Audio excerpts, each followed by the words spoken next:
sont très âgés tous les deux, et pourtant, ce sont les plus jeunes d'entre nous. Le premier s'appelle Woody Allen, il a 77 ans, c'est son 44e film, Blue Jasmine, qui sort le 25 septembre à Paris. Je l'ai vu en avant-première cette semaine, c'est formidable.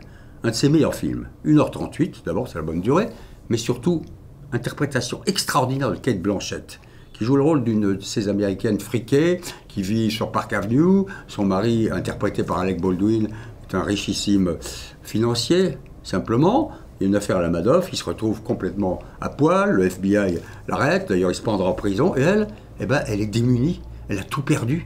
Et là voilà qui se retrouve à San Francisco, elle va voir sa sœur qui elle habite dans un univers complètement différent, et il faut qu'elle se rétablisse, qu'elle trouve un repère, quelque chose.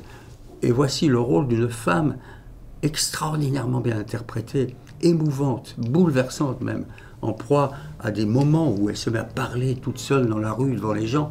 C'est extraordinaire. Si Cate Blanchett n'a pas, en février 2014, à Hollywood, l'Oscar de la meilleure interprétation, c'est qu'ils savent plus ce qu'ils font, les Américains. En tout cas, je vous le recommande, Blue Jasmine, Woody Allen, une merveille. 77 ans, c'est un gamin. Ben, il y a un autre gamin qui a même quelques années de plus que Woody Allen. C'est Jean d'Ormesson. Jean d'Ormesson, son livre s'appelle « Un jour, je m'en irai sans en avoir tout dit ». Vous en avez bien sûr entendu parler, puisqu'il est tout simplement numéro 1 de la liste des best-sellers, ce qui est formidable quand même, non? À plus de 80 ans, ben voilà l'homme qui démolit, qui passe devant les 50 Shades of Grey et autres best-sellers bidons américains, ou même les premiers romans littéraires, La Rentrée, tout ça, ben c'est pas vrai. Le patron, c'est le vieux, mais il n'est pas vieux.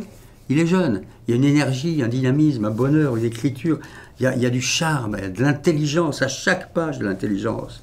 L'allégresse et l'angoisse. On dirait qu'une force mystérieuse l'empêche l'un et l'autre de s'installer pour toujours, pour parler comme Aragon, rien n'est jamais acquis, ni au peuple, ni aux hommes, ni la force, ni la faiblesse.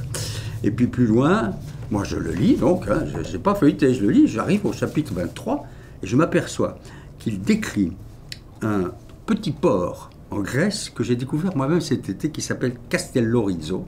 Et en une page et demie, il raconte ce que je n'arriverai jamais à raconter de ce que nous avons vécu, ma femme et moi, il y a à peine quelques semaines. Nous nagions, dit-il, nous étions heureux. Nous nous confondions avec notre corps qui se confondait avec l'eau. Jusqu'à présent, les dragons de notre temps, les héritiers de la peste, le cancer, le sida, Alzheimer, Parkinson, étaient partis, nous nagions. La foudre me tombait sur la tête.